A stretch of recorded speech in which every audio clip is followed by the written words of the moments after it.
ngasi di akhoi ning tamba lebak ama oine hingba ngamlibani masak khangba masung masak khangdaba adugumba lebak ki ning tamnabagi damakta thawaina pontha oi khaba singdubu akhoi na muktang ningsing laga makhoi bu akhoi na shraddhanjali katsi amasung makhoi bu ningsing laga akhoi khurum jasi sahi khuding gi akhoi na pangthok liba 1947 dagi hawraklaga ngasi bo akhoi na pangthok liba independence day haiba sina akhoi da mo akhoi gi india gi magi achievement sing amasung mahak ki sahi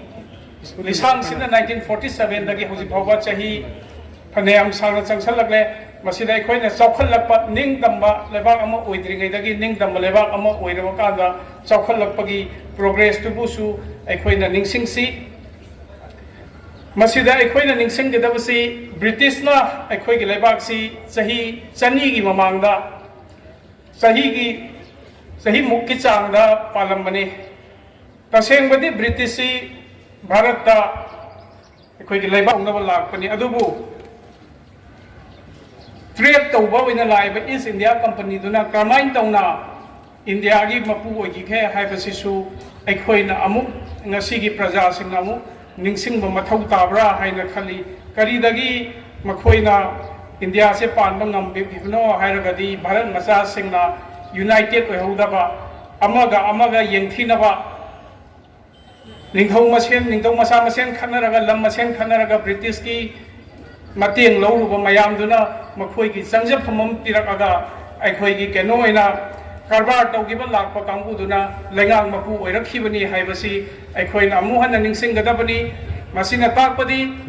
अखोई मसेन खनरगदी अखोइना United ओइद्रगदी अतोपा Meena खुदोंग चाबा बराबर लौई हाइबसे अखोइना मसी वाखलोन अखोई पुनिंग चेतना थमगदबनी है British तौरमीब policy divide and rule policy मीजे खन्ना खन्ना हल्लगा मचेत मचेत रूल तौबनेबा मसी अमु हल्लक्तनबा अखोइना आंगांग ओइरिंगैदगी तमक्पा united we stand divided we fall हैबदो अखोई निंगसिंगसी हैबसे माई अहानबा मक्तदा प्रजादा थमजगे अदुगा लोइना लोइना ngasi अखोइना इंडिपेंडेंस डे पांगथोकलिबसे अखोई यामना मरु ओइबा भारत निशा मुथक्कदबुनी हाइबगी नशा मुक भारत अभियान हाइबदुगी ngasi si अखोई मरी रक सुबा एनिवर्सरी नि नशा मुक भारत अभियान सिदा अखोइना मियोई खुदिमक सोसाइटी सिगी प्रजा सेक्शन पुनमक पुल्लगा ड्रग फ्री इंडिया म ओइनबगी दमक्ता अखोइना कन्ना अभियान से संगसन जरकपनी अखोई निंगसिंग बयाई थौबाल डिस्ट्रिक्ट असे 2020-21 की नशामुक्त भारत अभियान की कैंपेन इंडिया की सेकेंड बेस्ट परफॉर्मिंग डिस्ट्रिक्ट तारखीबनी है अखोई निंगसिंगसी मसिगा निंगसिंगबगा लोइना लोइना मखा ताना थौबाल डिस्ट्रिक्ट की अखोइना नशामुक्त भारत अभियान से अमुक हेन संगठनबा अमसुंग मसी सक्सेस होइनबा होनबदा स्टेक होल्डर पुनमगना मतेंग पांगबियु हाइदुना आइना डिस्ट्रिक्ट एडमिनिस्ट्रेशन की साइट की appeal तौजरी ngasi faubada ekhoi nasamuk bharat abhiyan sida ekhoi school education ki side tagi police department ki side medical ki side adagi club organization mayam sangdana ekhoi nakhona minari base amuk ka hena mai pakpa oisanu haiduna ai ishwar da su प्रार्थना तौजरी aduga loina na ngasi gi yaifaraba numit asida aina district asida leiriba naha oiriba mioi punamakta ekhoi nisa thadoga निशा नशामुक्त भारत अभियान की पैरनर ओइबिरगा अभियान से हेन माई पाकनबा होनसी हाइबसी माई थमजगे हौखिबा सही खरा असिदसु Thoubal district तसु अखोई चौखटपगी ममी यामना फजना तारे हाइना आइजगे यामना सही सिगे हगलपा दा अखोइना भारत पुंबगी ओइना 2024 की लोकसभा की इलेक्शन अखोई थौबाल पांथोकी अहानबद मणिपुर सिबु भोट तब यागद्रा लेरिबा क्राइसिस सिना हाइना खलमबने अदुबु यामना सक्सेसफुली अखोई थौबाल डिस्ट्रिक्ट अखोई भोट तब ngमखी लोकसभा की इलेक्शन सी शांति ओइना इरांग अमत थोक्तना रिपोल अमा फाव याहंदना अखोइना भोट पांथोक ngमगी बसी मरुना अखोना प्रजा सिंह दगी लेकाई लेकाई की नहारोन सिंह पॉलिटिकल पार्टी सिंह अमसुंग डिस्ट्रिक्ट सिदा लेरिबा अखोगी सीनियर एसपी की मखादा लेरिबा पुलिस अमसुंग महाकु मतेंग पांगबिरिबा सीएपीएफ की फोर्स सिंगना यामना स्ट्रिक्ट ओइना विजिल लौबदगी इरांग अमता थोक्तना अखोना भोट सी शांति ओइना पांगथोकपा ngमखिबनी हाइबसी आई मयामदा थमजगे मसिगी दमकता डिस्ट्रिक्ट इलेक्शन ऑफिसर अमा ओइना अमसुंग आउटर मणिपुर की रिटर्निंग ऑफिसर ओइना आई मसिबु माइ पांगना पांगथोकपदा मतेंग पांगबिखिबा पुनमकपु अइना अमुका हन्ना आई खुरुमजरी लोइना लोइना ngasi maksu election se tawbada अखोइदा मतेंग पांगबिखिबा मियोय खराबुसु अखोइना ngasi ऑनर तौजगनी अदुगा लोइना लोइना हौखिबा चही सिगी मनुंगा थौबाल डिस्ट्रिक्ट पुलिस नसु फजबा अचीवमेंट मैम लेरगा डिस्ट्रिक्ट असिदा अखोई शांति लेहन्नब होइनबदा यामना अचौबा थौदांग अमा लौकी शांति लेहन्नबदा नतना अखोई क्राइम मैम अमसु सॉल्व तौदुना दगी प्रिवेंट तौदुना डिस्ट्रिक्ट असि शांति लेनबा अचौबा थौदांग अमा मखोइना लौरगा लाई सही सिगी मनुंगा अखोई अंडरग्राउंड की एक्सट्रीमिस्ट कोई मियोय कुनगमंगा फागत पंगमी अदुगा यामना मरु ओइना यामना थाजदना अखोई ड्रग की केनो से लेप खबरा हायरगसु अखोई ड्रग्स की रिलेटेड केस ता मियोय मरीसु फागत पंगमी अदुगा लोइना लोइना अखोई की प्रजा सिंदा अपन बपीरिबा अमसुंग शांति पुरंगनबा हंजननबा होनबदा यामना अचौबा अकाइबा सरुक अमा ओइरिबा आर्म्स एंड एमुनेशन मखन मयाम अमसु अखोई सीनियर एसपी राकेश बलवन की मखादा अखोइना डिस्ट्रिक्ट पुलिस ना फागत पंगमलगा अखोई डिस्ट्रिक्ट असिदा शांति पुरंगनबा होनखि लोइना लोइना ड्रग्स की लंबी ने हाइनरमिबा अखोई इम्फाल मोरे लंबी सी ड्रग बुबगी चांग से हंथखरगसु पुबा मयाम लेरिसे अखोई पुलिस सिंगना हई सिंगना फादुना अखोई heroin number 4 SP capsule simplex capsule cough syrup brown sugar अमसुंग WY टैबलेट कया अमसु अखोइना फागतपा ngमखि लोइना लोइना किडनैप तौरंबा मियोय अहुमबुसु अखोइना रेस्क्यू तौबा ngमखि डिस्ट्रिक्ट पुलिस ना अमसुंग गाड़ी हुरानबदा चेनाबा मियोय मापनसु फागतखि लोइना लोइना मी किडनैप तौबदा चेनाबा मियोय मंगाबुसु फागतपा ngमखि दगी यामना नुंगाइबा पाव अमना अखोइगी गाड़ी से है हुरानग्रगा थीबसी यामना वाबने अदुबु थौबाल डिस्ट्रिक्ट की हई सिंबा सिपाही सिंह असिना अखोइगी मेंबर सिंह असिना हौखिबा चही सिगी मनुंगदा गाड़ी हुरानखिबा गाड़ी 37 अखोइ रिकवर तौरगा गाड़ी मपू सिंगदा अखोइना सिनबा ngमजकी मसिमक यामना चावबा डिस्ट्रिक्ट पुलिस थौबाल की अचीवमेंट अमनि ना हाइजगे अदुगा लोइना लोइना डिस्ट्रिक्ट पुलिस ना कम्युनिटी पोलीसिंग तौरगा अखोइगी लैरिबा लेकाई क्लब ऑर्गेनाइजेशन मैम सिगा खुसमदना चटमिनरगा तोंगान तोंगान बे एक्टिविटीज खुदम ओइना हायरबदा मास ट्री प्लांटेशन कैंपेन अदगी अवेयरनेस कैंपेन और नशा मुक्त भारत अभियान अदगी रिलीफ कैंप दा लैरिबा सेंटर सिंगसिदा मतेंग पांगबा अदुगा याम तोइना लोकल क्लब लीडर सिंगसिगा मीटिंग तौमिनरगा पीस मीटिंग मैम अमा पांगथोक्तुना डिस्ट्रिक्ट असिदा शांति लेहन्नबा होनबदा अदुकी मतिक अचौबा थौदांग लौरी हाइबसे मयामदा थमजरगा डिस्ट्रिक्ट पुलिस पुसु अइना इकाय खुमनबु चरी इनना एजुकेशन यामना मरु ओइबा लारिक लाइसुगी हिरम सिदसु थौबाल डिस्ट्रिक्ट सी अतोप गमानदबिदा अखोइगी डिस्ट्रिक्ट जोनल एजुकेशन ऑफिस की मखादा अखोइगी अचीवमेंट सी अखोइगी अतुकी मतिक यामना लैखरे यामना नुंगाइबा अमना अखोइगी गवर्नमेंट पांथोपा National Means cum merit scholarship exam हाइदुना स्कॉलरशिप फंगबे एग्जाम सिदा गवर्नमेंट स्कूल खक्तदगी अखोई डिस्ट्रिक्ट असिगी अंगांग चामग कुन परीक्षा थाबा मतमदा अंगांग मौद्राग मरी 94 स्टूडेंट्सी मखोइना पास तौरे गवर्नमेंट स्कूल की छात्र मौद्रा मरीना पास तौरागा क्लास 8 की छात्र निको मखोइसी क्लास 9 दगी क्लास 12 फौसी they will get a scholarship of ₹1000 per month छात्र मौद्रा मरी सी क्लास 12 फौदी था खुदिंगी लिसिंग अममम फंगदौरीबने हाइबा मणिपुर पुंबदा लेरिबा डिस्ट्रिक्ट सिंगी येंगनबदा थौबाल डिस्ट्रिक्ट ना गवर्नमेंट स्कूल की छात्र ख्वाइदगी यामना पास तौबा ओय मसिगी दमकता अइना जेडीओ थौबाल अमसुंग महाकी टीमबुसु अइना इकाय खुमनबु उचरी मसिगी merit cum means cum merit scholarship exam असी की फंगनबा होनबदा अंगांग सिंग असिबु गाइड तौबिखिबा ओजा सिंग गाइड सिंग अमसुंग जेडीओ बुसु ngasi अखोइना इकाय खुमनबु चगनी अदुगा लोइना लोइना ना यामना मरु ओइबा एग्जाम ओइबा अखोइगी क्लास 10 अमसुंग 12 की एग्जाम दा थौबाल डिस्ट्रिक्ट की परफॉर्मेंस अदुकी मतिक फजै SSLC एग्जाम 2024 दा थौबाल डिस्ट्रिक्ट की ओइना पास परसेंटेज से 99.04% नि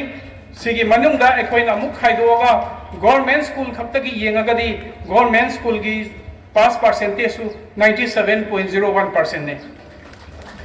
मसिगी मनुंगदा थौबाल डिस्ट्रिक्ट लेरिबा गवर्नमेंट की स्कूल मंगादी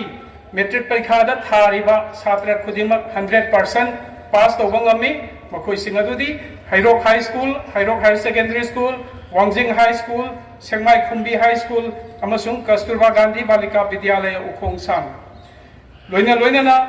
क्लास 12 की एग्जाम SSLC एग्जाम दसु थौबाल डिस्ट्रिक्ट की ओइना मणिपुर पुंब की ओइना ख्वाइदगी वांगना पास परसेंटेज 99.58% ओइखि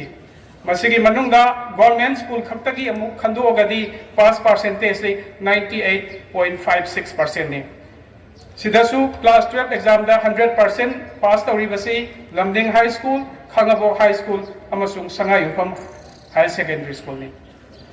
अदुना अइना मसिदा थमजनिंगिसी थौबाल डिस्ट्रिक्ट की ओइनदी लैरिबा गवर्नमेंट की स्कूल सिंग असे प्राइवेट स्कूल दगी करिसु तादे हाइबदु आई प्रजा मियाम दा थमजगे तौबनी गवर्नमेंट स्कूल की ओइनदी अइना थमजनिंगबसी अखोइना एम तौरिबसे मा खक फंगबदा तौदे we aim at the all round development of the students government की तोंगान तोंगान दा स्कीम मयाम की मखादा अंगांग सिंग सिगी innovative ओइबा ट्रेनिंग मेथड टीचिंग मेथड अखोइ की TLM सिनबा बला सिनरगा अंगांग सिंग सिबु हेना मागी लारिक तंबगी केनोसिदा खुमांग चौशनबा अखोइना होनै लोइना लोइना मिनिस्ट्री की मखादा अगस्त की तांग मंगा दगी अगस्त की तांग 13 फावबा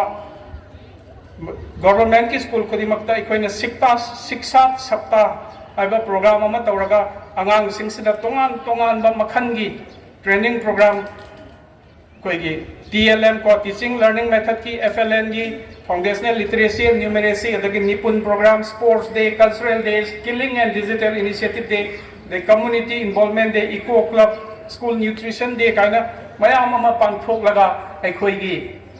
अंगा मखा तानासु थाजब थंबिरगा हेना चौखटनब होटनबदा अखोइगी कम्युनिटी की इन्वॉल्वमेंट लेरगदी हेना चौखटप ngमगनी हाइबसी आई थमजगे अदुगा याम नुंगाइबा अमना अखोइगी गवर्नमेंट स्कूल की ओजा सिंगसी आइना एप्रिशिएट तौजनिंग मने ngasi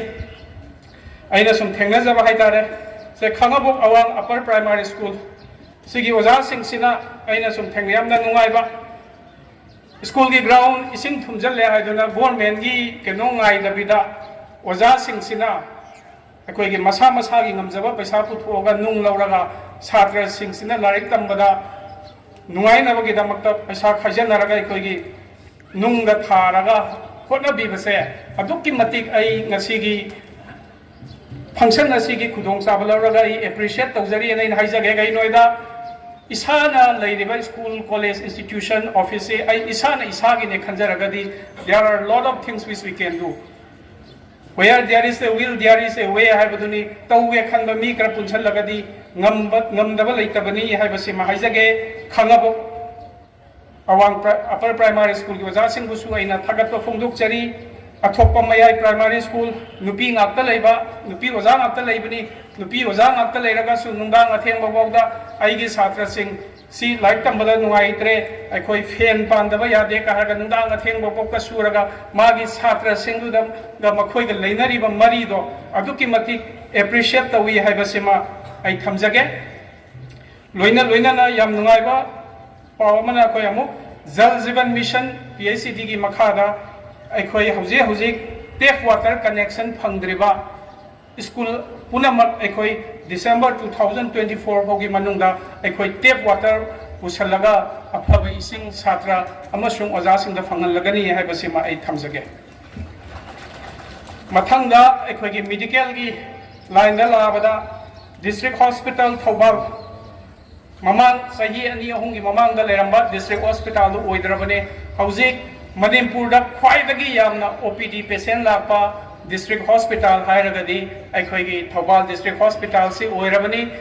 मयामना थाजबा 2023 खक्तदा मियोय लाख अमगा लिसिंग कुलुमदोइना डिस्ट्रिक्ट हॉस्पिटल असिदा अखोई ओपीडी दा लाखपिखी 2024 की रिपोर्ट येंगगसु जनवरी दगी जुलाई फावबदा मियोय लिसिंग हुंद्रा माथोइगा चनीगा हुंबुतरु हुजिक फावबदा ओपीडी की कानब लौखरे कैजुअलिटी दा मियोय लिसिंग कुंतरु चमरी गत्रा तुक येंखरे अदगी अखोई इन पेशेंट फैसिलिटी हाना लेयमदबदु हुजिकती मियोय लिसिंग अनी की मथक्ता वार्ड का लेरगा लायंबगी खुदोंचाबा लेरे ऑपरेशन थिएटर सु हुजिकती थौबाल डिस्ट्रिक्ट हॉस्पिटल की ऑपरेशन थिएटर फुल्ली फंक्शनल होइरे हौसिक फावदा 2024 की ओइना मियोय चत्रेट का यांखै मंगा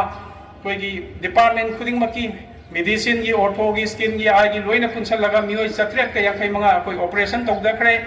अदुगा लोइना लोइना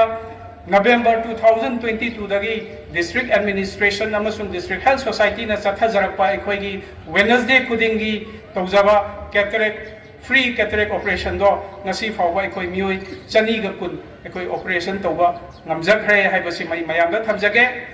loina na district hospital da hojik anau ba khuju khulai mayam ama thawbal praja gi damakta leijare digital x-ray की facility leire ultrasound facilities leire patient की waiting room hojik akoi inaugurate tawgre immunization kaika tawba lakpakanda masingna puraiba macha singidamukta breast feeding room leijare aduga akoi gi 10 bedded ICU se hojik fully functional oiraga akoi थबक तौबा हुजरे मसिगी खुदोंग जाब लौबियु हाइबसी आई थमजगे दुगा लोइना ना district hospital असिगी अवाट अपासिंगसी government ना पिरक पंगाई दबिदा ngasi प्रजा मयाम की मतेंगना अखोइना प्रजा मयाम अमसुंग district administration का लोइना ना अखोइना सिंजरगा अल्ट्रासाउंड मशीन की अखोइ लिनियर प्रूफ अमा अखोइना डोनेशन तौबदगी ngasi थौबाल हॉस्पिटल की अल्ट्रासाउंड डिपार्टमेंट अवाट पाम लेरंबा अखोइ अपेंडिक्स हर्निया येंबा ngमदबा डायग्नोस तौबा ngमदबदो ngasi di phajana ngamme ana I mayam da thamjage masigi khudong jaba praja singna longna biu aduga mu yam nungai ba paw amana koi gi district asida leiriba koi gi gram panchayat amasung jila parishad singi administrative committee ki members sing sina aina request tawjaru budagi yamna thuna pot chengre koi gi ENT ki endoscopy facility sida leiramde district hospital da leitabado अखोई अथुबा मतमदा मखोइना दान तौबीबा दगी अखोई नुमित 10-15 की मनुंगददी मसी अखोई fully functional होरगा अखोइना मयामदा प्रजा मयामदा मसीगी कानबा पीबा ngमनी हाइबसी माई थमजगे दिल्ली दगी पोसे shift तौरखरे अथुबा मतमदा यौरानी अदुना डिस्ट्रिक्ट एडमिनिस्ट्रेशन फैसिलिटीज मयामसी हेन सखत हन्ना बहनबदा मतेंग पांगबिरिबा डिस्ट्रिक्ट असिगी पुक्सेल चावरबा मियोय पुनमकुसु डिस्ट्रिक्ट एडमिनिस्ट्रेशन की साइट की चीफ मेडिकल ऑफिसर थौबाल की मखादसु अखोई PIC CIC याम फजना स्मूथली रन तौरी लोइना रूटीन इम्यूनाइजेशन प्रोग्राम दी अखोई अंगांगी ममा या अंगांग हिदा कापसी अखोई की टारगेट तगी हेंदोक्तना फुल्ली इम्यूनाइज तौबसे अचीवमेंट जे 103% बु यौरे मसीगी दमक्ता मसीदा होना बिरिबा डिस्ट्रिक्ट की टेम्पल बुसु अइना थागत फोंदोक सरी लोइना CMO की मखादा लेरिबा district AIDS prevention control unit TB center mental health की प्रोग्राम नॉन कम्युनिकेबल डिजीज की प्रोग्राम वायरल हेपेटाइटिस की कंट्रोल प्रोग्राम अखोइदा फुल्ली याम फजना सक्सेसफुली पांथोकली हाइबसिमा आई मयामदा थमजगे अदगी अखोइना मुकारोइदबना अर्बन लोकल बॉडी सिंगना अखोइगी हुजिक door to door waste disposal की दमकता लोकल लिबा सेग्रीगेशन तौबियु यावबी ओइना तौरिबसेदा डिस्ट्रिक्ट असिदा लेरिबा मियोय पुनमकना मतेंग पांगसिनबी ओइना थमजगे सोरोक्ता तुरेन मपानदा फत्ता हौदी लंगथोकपगी थबक असे थादोक्सी हंदकी इसिंग इसाव इम्फाल दा फ्लड यामना तौबा मतमदुदा अखोइगी सिदादि flood पौदी तौबिदे अदबु यामना नुंगाइतबा मितना उबदे yam नुंगाइतबसी तेंथागी sida ising kitang chawkhallen aina chacharuba matamda turenda tawtharei plastic bottle ngaktan heba aikhoina plastic bottle beng su thamme yumgi segregation tawbagi lais da langthokpi ga tawbudo turen da thadagi baduna maram oiraga turen ji pulap phunjan graga tentha ji da ising ji tentha draga ising ji overflow tawraga khun da changapneba masigumba se thoktana ba aikhoina plastic bottle ko masi mafam chana lang thokpagi hainabi thamsi haibasima ai thamjage loina na praja gi damakta district administration site gi kana ba scheme mayam ma aikhoina paikhatli hana khangam daba compensation to victims of hit and run accident scheme Thobal district ta Manipur gi oina ahan ba aikhoina awareness piraba matungda ahan ba claim aikhoida lakpa haukhre yam thuna aikhoina process tawraga imung da paisa phanganaba aikhoina hona jagani haibasima muk thamjage loina na yaripok Vishnu Naha da leiriba Vishnu Naha youth front ga loina na aikhoina junction minaraga Vishnu Naha da leiriba ima ibel singbu hena empower taunabagi damakta aikhoina women empowerment project haidra aikhoina ma paikhatchari ba project sigi makha da train tawraba nupi singdo ngasidi candle making tawdana pickle making tawdana aduna yonjaraga masagi senthok lambi ama oina ba hotnabada achauba mateng ama oire haibase mai thamjage aduga yamna thawai yauna yaripok ki Vishnu Naha gi naha singsina haujiksu amu paper bag jute bag sabagi kanna sathari makhoi gi sumaina atop district asida leiriba khun singdasu lokhat piraga di masigi step si aikhoi gi senmit londa aduki chauna kanabo oigani district administration site gi hen aikhoi maduna mateng pangsinjabo oijage thaba ama tawminaba matamda aikhoi si united oina tawse pulap punlaga amaga mateng pangnasi let us be united and strive for development of Thobal and Manipur kaisu nataba ngahaki leadership munabagi saunabagi lekai amaga thangnaba lekai khanabagi masi mayamji loina thadoklaga let all the problems be solved by dialogues and understanding fajana phaminraga tauba yadaba thabak laidabani aduga ina ngasai haijabado saukhat hansi honna minasi hairagadi where there is a will there is a way ado lambi amadum thokani tanaraga pulap saukhat hanaba saukhat pa Thobal ama saukhat pa Manipur ama oina ba honna minabasi hairaga ai mayamdagi bidai laujage